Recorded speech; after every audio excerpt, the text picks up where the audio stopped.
Hello बच्चों, सार्वजनिक CBSE foundation में आपका स्वागत है। जैसे कि आपको पता है कि हम लोग बिहार बोर्ड के अपकमिंग एग्जामिनेशन के लिए हम लोग एक सीरीज शुरू किए हुए हैं और उस सीरीज में हम लोग ज्योग्राफी सब्जेक्ट कर रहे हैं और ज्योग्राफी सब्जेक्ट का पहला चैप्टर का आज आखिरी लेक्चर है। आज फर्स्ट चैप्टर जो है पूरी तरीके से समाप्त हो जाएगा, जिसमें हम लोग आज का टॉपिक पढ़ेंगे संसाधनों का संरक्षण, है ना। हम लोग क्या पढ़ेंगे? संसाधनों का संरक्षण। इस संसाधनों के संरक्षण में हम पढ़ेंगे कि कैसे जो है हम संसाधन का कंजर्व करेंगे, है ना, ताकि आने वाले जो जनरेशन है तो वह जनरेशन है ना इन सारे संसाधनों का बेहतर तरीके से उपयोग कर पाए। ठीक है, तो इसी इसी टॉपिक में हम लोग देखेंगे, जानेंगे कि कैसे हम इन संसाधनों को हम लोग बचाएंगे और हमारे आने वाले जनरेशन ताकि इसका उपयोग कर पाए। ठीक है, तो जैसे कि यहाँ संसाधनों के संरक्षण में लिखा गया है कि सभ्यता एवं संस्कृति के विकास, है ना, क्योंकि जब संसाधन बचेंगे तभी जो है सभ्यता एवं संस्कृति का विकास होगा। और है ना, इस सभ्यता और संस्कृति के विकास में संसाधन का महत्वपूर्ण भूमिका होती है ना। संसाधन का क्या होती है? महत्वपूर्ण भूमिका होती है। लेकिन अगर हम इसका जो है अविवेक पूर्ण तरीके से जब उपयोग करेंगे, है ना, तो इसका असर हम लोगों में देखने को मिलेगा। इसका असर हम लोगों में अपने ऊपर या सोसाइटी में देखने को मिलेगा। जैसे कि आप देखोगे कि जब हम इसका दुरुपयोग करेंगे, है ना, और अविवेक पूर्ण से इसका उपयोग करेंगे, है ना, तो इसका प्रभाव कहाँ देखने को मिलेगा? इसका प्रभाव जो है सामाजिक रूप से देखने को मिलेगा, आर्थिक रूप से देखने को मिलेगा, सांस्कृतिक रूप से मिलेगा देखने को, एवं है ना पर्यावरणीय समस्याओं को ये जन्म देते हैं। कहने का मतलब ये है कि संसाधन का दुरुपयोग जैसे जैसे होगा वैसे वैसे जो है कंटिन्यूअसली तरीके से यहाँ पे कहीं ना कहीं पूरे नेचर में इसका प्रभाव देखने को मिलेगा। इसीलिए जो है ना बहुत सारे विद्वान ने अपने अपने विचारधारा दिए हैं, है ना। संसाधन को संरक्षण करने के लिए उनका अलग अलग तरीके से अपना अपना जो है विचारधारा है।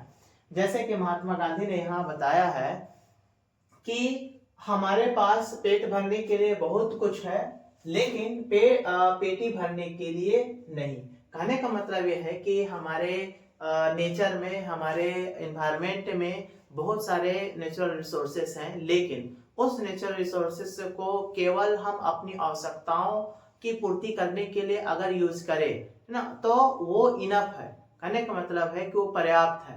लेकिन अगर उस नेचुरल रिसोर्सेस का उपयोग है ना अपनी जो है इकोनॉमी को बढ़ाने के लिए, है ना, सेल्फिशनेस तरीके से उपयोग करे, तो फिर भी जो है इतनी अधिक संसाधन होने के बावजूद भी उनके लिए कम है, क्योंकि उनके मन में यह लालच भरी हुई होती है कि हम जो है अधिक से अधिक नेचुरल रिसोर्सेस का एक्सप्लोटेशन करेंगे, उसको बेचेंगे, बेचने के बाद से हमें अधिक से अधिक पैसा मिलेगा। ये उम्मीद पे जो है वो काम करते हैं। तो ऐसे व्यक्ति, है ना, ऐसे व्यक्ति को समाज में या नेचर में रहने का कोई अधिकार नहीं है, क्योंकि वो कंटिन्यूअसली तरीके से, है ना, संसाधन का एक्सप्लोटेशन करते हैं। ठीक है, यहाँ तक क्लियर है। फिर महात्मा गांधी जिस तरीके से उन्होंने कहा उसी तरीके से यहाँ पे हम देखेंगे कि मेघा पाटेकर, है ना, कौन? मेघा पाटेकर का जो नारा था, स्लोगन था संसाधन संरक्षण को लेके, है ना, नर्मदा बचाओ आंदोलन। क्या था? नर्मदा बचाओ आंदोलन। तो इनका जो है ये कोटेशन था। ठीक है, कहने का मतलब है कि इनकी जो अवधारणा थी, मतलब जो विचारधारा थी मेघा पाटेकर का, उन्होंने क्या बोला? नर्मदा बचाओ आंदोलन। तो नर्मदा बचाओ आंदोलन ये नदी है ना, और इस नदी में हम ये देखेंगे कि कंटिन्यूअसली इसका जो है शोषण हो रहे हैं, कंटिन्यूअसली इसका दुरुपयोग हो रहे हैं। इसीलिए उन्होंने नारा दिया कि नर्मदा बचाओ आंदोलन। ठीक है, यहाँ तक क्लियर है। आगे हम देखेंगे कि सुंदरलाल बहुगुण, है ना, सुंदरलाल बहुगुण का क्या विचारधारा था? सुंदरलाल बहुगुणों का, है ना, क्या उन्होंने अपनी विचारधारा दिया ताकि जो है संसाधन संरक्षण हो पाए? संसाधन को बचाने के लिए उन्होंने कौन सी नारा दी? इन्होंने, है ना, संसाधन को बचाने के लिए जो नारा दिया, है ना, वो ये दिया कि चिपको आंदोलन, क्योंकि यहाँ पे कंटिन्यूअसली डिफोरेस्टेशन हो रहे हैं, कंटिन्यूअसली यहाँ पे पेड़ काटे जा रहे हैं। इस पेड़ को बचाने के लिए उन्होंने एक नया मुहिम शुरू किया, ठीक है, नया अभियान शुरू किया, जिसको क्या बोला गया, चिपको आंदोलन बोला गया, ठीक है ना, क्या बोला गया, चिपको आंदोलन बोला गया। ठीक है, उसी तरीके से जो है ना संदीप पांडे, है ना, यहाँ पे हम संदीप पांडे देख रहे हैं। संदीप पांडे का क्या विचारधारा है इसमें, उसमें इनका विचारधारा है कि वर्षा जल संचय कर कृषि भूमि का विस्तार करना। कहने का मतलब है कि हम जानते हैं कि जब हम एग्रीकल्चर करेंगे या खेती करेंगे ना, तो उसमें हमें पानी की जरूरत होगी, और वो पानी, है ना, जब हम पानी को संचित करेंगे, पानी को इकट्ठा करेंगे, तो उस पानी का उपयोग खेतों में हम सिंचाई करने के लिए करेंगे। ठीक है, यहाँ तक क्लियर है, यहाँ तक तो समझ में आ रहा होगा, ठीक है ना। अब हम इसके नीचे आते हैं, ठीक है ना, हम इसके नीचे आते हैं, तो इसमें हम देखेंगे कि नेक्स्ट पॉइंट है कि सतत विकास की अवधारणा। ठीक है, सतत विकास की अवधारणा, इसमें हम देखेंगे कि क्या होती है सतत विकास, जिसको हम सस्टेनेबल डेवलपमेंट बोलते हैं। ठीक है, जिसको हम क्या बोलते हैं, सस्टेनेबल डेवलपमेंट बोलते हैं, ठीक ना। पर्यावरण को बिना क्षति पहुंचाए भविष्य की आवश्यकताओं को देखते हुए ना वर्तमान विकास को जारी रखना ही सतत विकास कहलाता है। कहने का मतलब है कि हम इसी को क्या बोलेंगे, इसी को हम बोलेंगे सस्टेनेबल डेवलपमेंट। इसे क्या बोलेंगे हम, सस्टेनेबल डेवलपमेंट। कहने का मतलब है कि पर्यावरण में बहुत सारे नेचुरल रिसोर्सेस हैं, लेकिन उन नेचुरल रिसोर्सेस को अगर हम बचाकर, है ना, उनको मद्देनजर रख कर, उनको ध्यान देकर अगर हम संसाधन का उपयोग करेंगे और दूसरी तरफ हम उसका डेवलपमेंट भी करेंगे, है ना, तो ऐसे डेवलपमेंट को, है ना, हम क्या बोलेंगे, सस्टेनेबल डेवलपमेंट बोलेंगे, सतत विकास बोलेंगे। इसमें ये होता है कि इधर हमारा रिसोर्सेज भी सेफ है और हमारा डेवलपमेंट भी हो रही है। मतलब जो है ना, इसको हम एक शब्दों में बोले, है ना, तो सांप भी मर जाए और लाठी भी ना टूटे, है ना। तो ये ऐसी जो है अवधारणा है कि हम एक तरफ जो है कंटिन्यूअसली विकास कर रहे हैं और दूसरी तरफ जो है हम संसाधन को भी हम बचा रहे हैं, संसाधन का हम दोहन नहीं कर रहे हैं। ठीक है, तो ऐसे संसाधन को हम क्या बोलते हैं, ऐसे डेवलपमेंट को हम क्या बोलते हैं, सतत विकास, सस्टेनेबल डेवलपमेंट बोलते हैं। ठीक है, यहाँ तक तो क्लियर है ना। तो आगे हम देखेंगे, है ना, यहाँ आगे हम देखेंगे कि ये क्या होती है। ठीक है, यहाँ पे संसाधन मनुष्य की जीविका का आधार है ना। संसाधन क्या है, मनुष्य का जीविका का आधार है, क्योंकि हम अगर संसाधन को नहीं बचाएंगे तो डेफिनेटली आने वाले समय में, है ना, हमें बहुत सारे परेशानियां उठाना पड़ेगा, और जैसे ही परेशानियां उठाना पड़ेगी तो कई तरीके से प्रॉब्लम का सामना करना पड़ेगा। जैसे कि हम यहाँ पे देखेंगे कि इससे जीवन की गुणवत्ता बनी हुई रहती है। इससे क्या होती है, जीवन की गुणवत्ता बनी हुई रहती है, इस जिसके कारण से हम लोग बेहतर तरीके से अपनी लाइफ को सरवाइव कर पाते हैं। ठीक है, अब हम यहाँ देखेंगे कि संसाधन प्रकृति प्रदत्त उपहार है, क्योंकि संसाधन किसने दिया, है ना, संसाधन को किसने दिया, नेचर ने दिया, और जिसका उपयोग जो है हम अपने जीवन को बेहतर बनाने के लिए, है ना, और सरवाइव करने के लिए उपयोग में लाते हैं। ठीक है, यहाँ तक क्लियर है। अब लेकिन हम यहाँ देखें कि संसाधन जो है कुछ ही लोगों के हाथों में होने के कारण से, है ना, जिनके हाथों में, है ना, संसाधन सेंट्रलाइज हो गई है, वो लोग दिन पे दिन, है ना, कंटिन्यूअसली प्राकृतिक संसाधन का जो है दोहन कर रहे हैं, और है ना, जिनके पास नहीं है ना, वो दिन पे दिन अपनी जरूरतमंद चीजों के लिए ही उपयोग कर पा रहे हैं, और है ना, जिनके पास संसाधन ज्यादा है ना, जिनके पास संसाधन ज्यादा है ना, तो वो समाज में, है ना, धनी हो गए हैं, और जिनके पास संसाधन कम है ना, और जिनके पास संसाधन और टेक्नोलॉजी कम है, वो सब सोसाइटी में पुअर बन गए हैं। रीजन ये है कि जब, है ना, जब नेचुरल रिसोर्सेस, प्राकृतिक संसाधन जब किसी एक आदमी के हाथ में जब सेंट्रलाइज हो जाती है, तो धीरे धीरे समाज दो गुटों में बढ़ जाती है, जिसको हम लोग पहला बोलेंगे कि संपन्न व्यक्ति, और दूसरा हम विपन्न व्यक्ति, है ना। संपन्न व्यक्ति जो कि रिच होते हैं, और विपन्न व्यक्ति जो कि पुअर होते हैं, और इनके बीच काफी ज्यादा डिफरेंसेस जनरेट होते चली जाती है। ठीक है, तो ऐसे हम देखेंगे कि सतत विकास के दौरान, है ना, जो जितने भी जो है नेचुरल रिसोर्सेस हैं, प्राकृतिक संसाधन है, ये किसी के हाथों में सेंट्रलाइज नहीं होनी चाहिए। इससे जो है ना, समाज दो गुटों में बढ़ जाता है। ठीक है, यहाँ तक आपको समझ में आ गया होगा, ठीक ना। और हमने यहाँ पे काफी बेहतर से किया, ठीक ना। तो ये सारे चीजें हमने किया। अब यहाँ पे जो है हम लोग देखेंगे ये सारे के सारे, ये मोस्ट इम्पोर्टेंट है ना। ये सारे के सारे बहुत ज्यादा महत्वपूर्ण चीजें हैं, जिसमें से है ना इन BSEB एग्जामिनेशन मतलब जो है, जो बिहार बोर्ड एग्जामिनेशन में डेफिनेटली है ना, इससे 2 क्वेश्चन या 3 क्वेश्चन ऑब्जेक्टिव में डेफिनेटली आ ही जाएंगे। इसलिए इस चीज को हम बेहतर तरीके से पढ़ेंगे और आप भी इस चीज को बेहतर तरीके से पढ़ोगे। ठीक है, तो अब हम एक एक करके पढ़ेंगे कि हम शुरू करते हैं 1968 को, ठीक ना। 1968 में 1968 में क्या हुआ, 1968 में थे ना क्लब रोम, ठीक ना। यहाँ पे club Rome this is a organization. Club Rome क्या है, ऑर्गेनाइजेशन है जो कि काम करती है संसाधन संरक्षण हेतु, ठीक ना। किसके लिए काम करती है, संसाधन संरक्षण हेतु। इसके लिए इन्होंने जो है ना रोम के अदालतों में, ठीक ना, इन्होंने अपना वकालत की ताकि जो है संसाधन का संरक्षण हो पाए। और ठीक ना ये वहां पे मतलब लॉ के तहत, ठीक ना, कानूनी तौर पर, लीगली तौर पर, ठीक ना, उनसे लड़ा और संसाधन के संरक्षण के हित में उन्होंने बहुत सारा प्रयास किया। ठीक ना, ये कब किया, ठीक ना, तो 1968 में, ठीक ना। और इसको संसाधन को संरक्षण करने के लिए, ठीक ना, वो इंस्टीट्यूशन और वो ऑर्गेनाइजेशन क्या था, तो क्लब रोम था। क्लब रोम समझ में आ गया पहला। दूसरा हम लोग देखेंगे कि 1974 में 1974 में, ठीक ना, सुमसे की पुस्तक, ठीक ना, जो स्मॉल इज ब्यूटीफुल, चैप्टर का नाम क्या, सॉरी बुक का नाम क्या है, स्मॉल इज ब्यूटीफुल। इस स्मॉल इज ब्यूटीफुल में, है ना, इस स्मॉल इज ब्यूटीफुल में, है ना, इसमें भी संसाधन के संरक्षण के बारे में जिक्र किया गया है, ताकि है ना इसमें किसी भी तरीके की प्रॉब्लम ना हो और संसाधन को बेहतर तरीके से बचाया जा सके। फिर हम यहाँ पे देखेंगे कि 1987 में ब्रटलैंड आयोग द्वारा, है ना, प्रस्तुत प्रतिवेदन वो किसके लिए था, तो संसाधन के संरक्षण के लिए था। किसके लिए था, संसाधन का संरक्षण के लिए जो है उन्होंने ब्रटलैंड आयोग ने, है ना, अपना कुछ प्रतिवेदन दिया, है ना, ताकि इस रिपोर्ट के माध्यम से, है ना, हम संसाधन को संरक्षण कर पाए। ठीक है, यहाँ तक तो क्लियर हो गया होगा आई थिंक। ठीक है, इन्होंने इस ब्रटलैंड आयोग के द्वारा कुछ रिपोर्ट जारी किए गए।